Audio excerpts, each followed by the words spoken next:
दोस्तों, आज हम लोग एक स्पिरिचुअल विषय पे डिस्कशन के लिए बैठे हैं।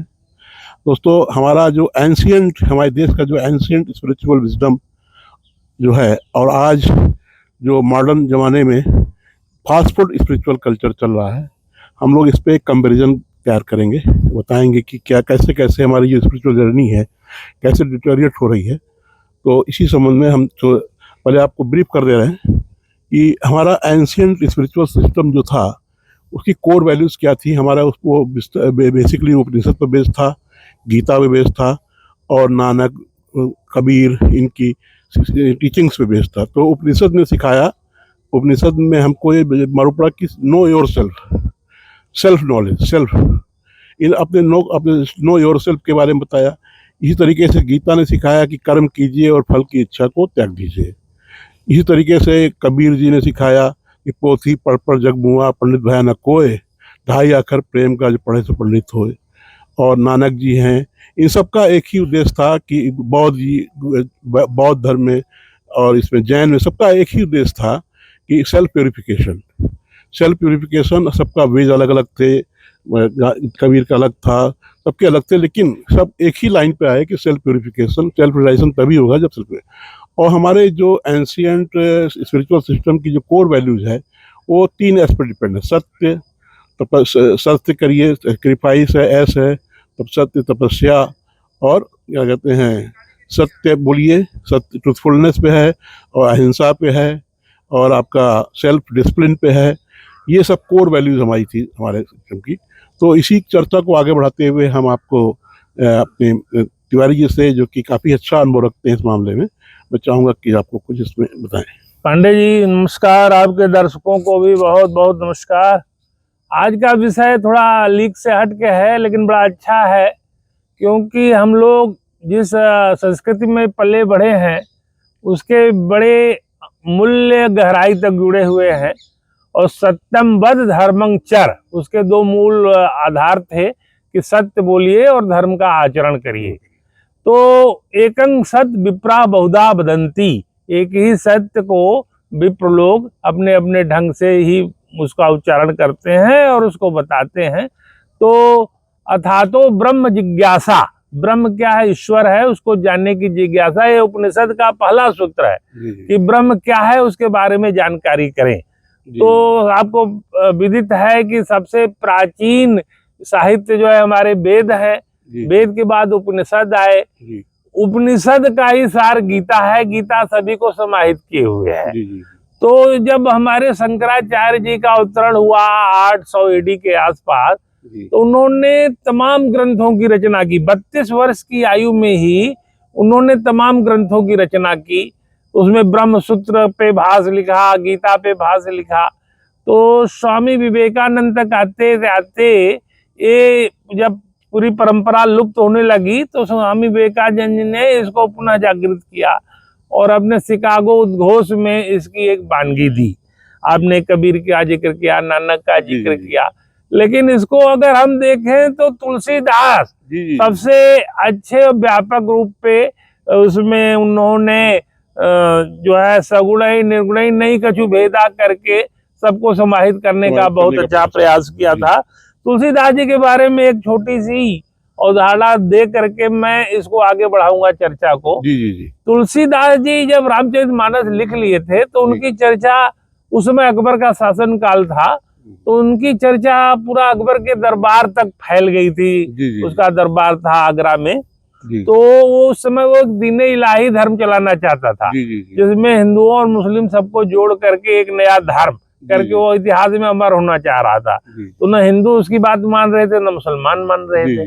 तो उसको लगा कि सबसे बड़ा अगर कोई है ज्ञाता जिसकी सबसे बड़ी इस समय पहचान है तो तुलसीदास जी है। तो तुलसीदास जी के पास उसने अपना दूत भेजा और उन्होंने कहा आपको बादशाह ने बुलाया है, आपको असम्मान करेंगे। उन्होंने कहा बादशाह ने मेरे को क्यों बुलाया है? कहें आपको कोई बड़ी मनसबदारी देंगे और उसके नवरत्न थे उसमें शामिल कर लेंगे। तो तुलसीदास जी ने कहा कि जा करके अपने जो दरबार में तुम्हारे सरकार हैं उनको बोल देना कि हमें इन सब चीजों से कोई मतलब नहीं है। तो बोला कि हमें कहने की तो हिम्मत ही नहीं है कि हम जाके इस तरह से कह दें, और आप भी इतनी बड़ी बात बोल रहे हैं।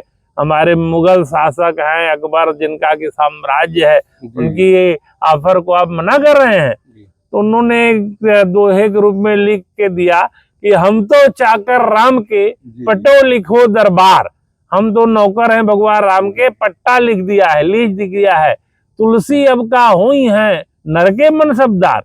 तुलसीदास जी कह रहे हैं कि जब मैं भगवान का चाकर हूँ तो नर के आदमी के नौकर अब होऊंगा, जाके कह देना। तो ये साहस और इतना बड़ा मुगल शासन में तो आप जानते हैं उनकी बात कोई ना माने तो उसको लोग कुछ भी कर सकते हैं, लेकिन तुलसीदास जी नहीं हिले न डिग हुए। और बोलो राजा रामचंद्र की जय का नारा लगाते थे। अकबर को अपना राजा भी नहीं मानते थे और रामलीला का उन्होंने धारण किया।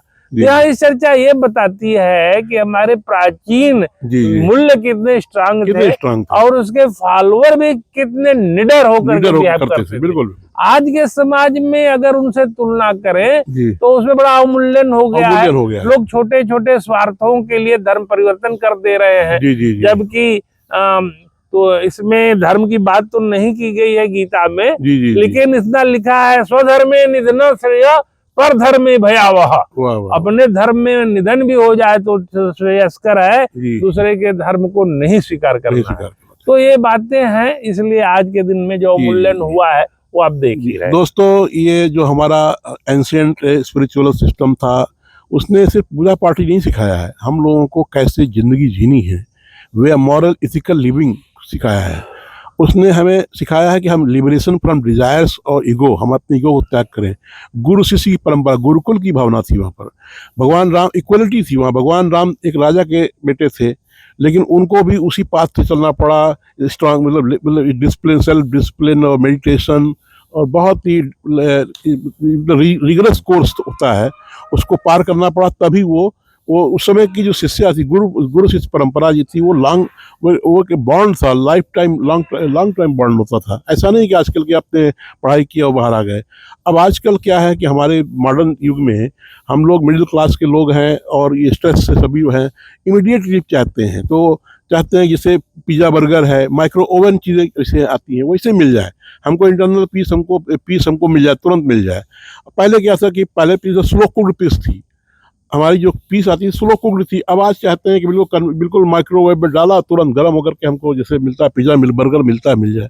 तो ये चीज़ें, यही चीज़ों ने इनको आपको इसी में मार्केट खड़ा हो गया, इसको ये कमर्शलाइज प्रोडक्ट हो गया है। Spirituality as a commercialise product हो गई। तमाम इंटरनेट पे में गुरु बन गए। आपका प्रिविलेज वर्कशॉप होते हैं, 7 डेज वर्कशॉप मोक्ष के लिए होते हैं, और ऐसे ही तमाम प्रकार के ग्रंथ चल रहे हैं। लेकिन इसी में जो है आपको ये भी देखना है कि हमारा जो ये सिस्टम है इंटरनेट का, इसको सही यूज़ भी किया सकता है। जैसे हमारे जो एंशिएंट ग्रंथ हैं जो कि हमारे स्पिरिचुअलिटी सिखाते हैं, उनको ऑनलाइन आजकल है, किंडल पर अवेलेबल है, उसको पढ़ सकते हैं। उसके भी अच्छे कुछ लोगों ने आर्ट ऑफ लिविंग जिसे शुरू किया गया, अच्छे लोग, कुछ लोग अच्छा काम भी कर रहे हैं। तो इसी के साथ मैं चाहूँगा कि तिवारी जी कुछ लास्ट मैसेज जो आप दे दें। तो आपने जो बात की आजकल पिज्जा बर्गर फास्ट फूड की, तो इसका विकल्प हमारे उस एंशिएंट पीरियड में सत्तू था। वो अपना गमछे में सत्तू बांध के और एक लोटा और रस्सी लेके रास्ते में चल पड़ते थे। जहाँ उनको जरूरत होती थी पानी कुएं से खींचा और अपने सत्तू को उसी में सान ऊन करके अपना इंस्टेंट फूड का भोजन करते थे, जो कि 15-20 दिन तक उनके साथ रहता था और उनको कोई भोजन की कोई दिक्कत नहीं हुई थी। सत्तू ऐसा कंप्लीट फूड भी है, उसमें प्रोटीन भी है, स्वाद भी है, उसको नमकीन बनाइए चाहे मीठा खाइए, जिस तरह से है। तो कम आवश्यकताओं में निर्वाह करना, उनके पास कपड़े भी कम होते थे, लेकिन उसको परवाह नहीं करते थे, उसमें आनंद के साथ जी लेते थे। जब आपकी आवश्यकताएं कम होगी तभी आप धर्म दर्शन अध्यात्म की बातें करेंगे, नहीं दिन रात आप अपने भोजन के ही चिंता में लगे रहें, जो कि आज की व्यवस्था है। तो आज की ये भौतिकवादी व्यवस्था में लोग परेशान ज्यादा हैं, क्योंकि वो जरूरत से ज्यादा भक्षण करते हैं और उनके निद्रा का समय भी बड़ा अनियमित है। इसलिए तमाम तरह की मानसिक बीमारियां और शारीरिक बीमारियां उनको घेरे हुए हैं। तो प्रकृति के वातावरण में करतल विख्यात तरुतल वास, भिक्षा में भी और जितना हाथ में मिल जाता था उसी से गुजारा हो जाता था और पेड़ के नीचे उनका वास हो जाता जी था। जी जी तो बहुत ज्यादा आवश्यकताएं नहीं थी, लेकिन जीवन का जो दर्शन था उनका जी जी वो एक उच्च कोटि का दर्शन था। वो समाज के लिए, वसुधैव कुटुंबकम के लिए जीते थे, बिल्कुल बिल्कुल सर्वधर्म संभाव के लिए जीते थे और मानव मात्र और जीव मात्र प्रकृति के साथ जी। जुड़ाव उनका था। जी जी जी। तो वो व्यवस्था हमारी अत्यंत उत्तम थी और उस व्यवस्था ने जो काम किया तो उसी से निकला सर्वे भवन्तु सुखिनः सर्वे सन्तु निरामया सर्वे भद्राणि पश्यन्तु मा कश्चित् दुःख भाग् भवेत्। तो वो व्यवस्था थी कि सबका इसमें कल्याण होना चाहिए। इसीलिए आयुर्वेद में आप देखें, योगा में देखें तो उसमें आवश्यकताएं कम से कम है, प्रकृति से ज्यादा नजदीकियां बढ़ानी है और लोगों के स्वास्थ्य की और उनके गोवर्धन की, गाय की, वृक्ष की, प्रकृति की रक्षा करना है और सबको सफाई से रहना है और जीवन संयमित रखना है। इसमें हमारी प्राचीन शिक्षा पद्धति थी और उनका भोजन इत्यादि भी बड़ा सुंदर था। लेकिन आज के दिन में सब गड़बड़ हो गया है। गो दुग्ध से जो छाछ बनता था उसको अमृत कहते थे। बिल्कुल, बिल्कुल। और संस्कृत में इसको तक्र कहते हैं। जी, जी। और गो गाय के तक्र को अमृत की संज्ञा दी गई है आयुर्वेद में। तक्र गाय के जो दूध से छाछ बनती है, जो उसको संस्कृत में तक्र कहते हैं, और गाय के बना हुआ जो तक्र है उसको कहते हैं अमृत है। तो वो वाली बात जो उन्होंने खोज के देखी, आज हम लोगों ने गाय को मारना शुरू कर दिया, गाय के साथ बर्ताव ठीक नहीं करते हैं। तो अगर गाय का तक्र मिले तो आधी बीमारियां तो ऐसे ही स्वाहा हो जाए। लेकिन आज डायबिटीज है, ब्लड प्रेशर है, कोलेस्ट्रॉल है, दुनिया भर की समस्याओं में हम लोग उलझ करके अपनी प्राचीन पद्धति को जैसे ही हमने छोड़ा, हम उसके शिकंजे में फंस गए। और ये मार्केट इकोनॉमी है, विदेशियों की मार्केट इकोनॉमी है जो कि बड़ा ही खतरनाक ढंग से चल रही है। तो दोस्तों, ये self renunciation, self discipline, self surrender, और ये इसी से हम सेल्फ रियलाइजेशन पाएंगे। अब आज के युग में तो सेल्फ रियलाइजेशन नहीं है, सेल्फ मैनिपुलेशन हो रहा है। हम कैसे अपने आप को मैनिपुलेट, सक्सेस के पीछे भाग रहे हैं। और फास्ट, ये जो हमारी जो पीस है, इंटरनल पीस जिसको बोलते हैं, ये स्लो कुक्ड पीस है, बहुत ही लॉन्ग पाथ इसका है, स्लो कुक्ड है और लास्टिंग है। अब आजकल जो आप ये कोर्सेज चल रहे हैं ऑनलाइन, इसमें आप इमीडिएट पीस चाह रहे हैं, मिलती है लेकिन वो लास्टिंग नहीं होती है। तो इसी के साथ हम चाहेंगे कि आप हमारे ओल्ड सिस्टम, एंशिएंट सिस्टम, इस सिस्टम को फॉलो करें और उसी को आगे बढ़ाएं। तो दोस्तों, इन्हीं शब्दों के साथ मैं आपसे विदा लेता हूँ। चाहता हूँ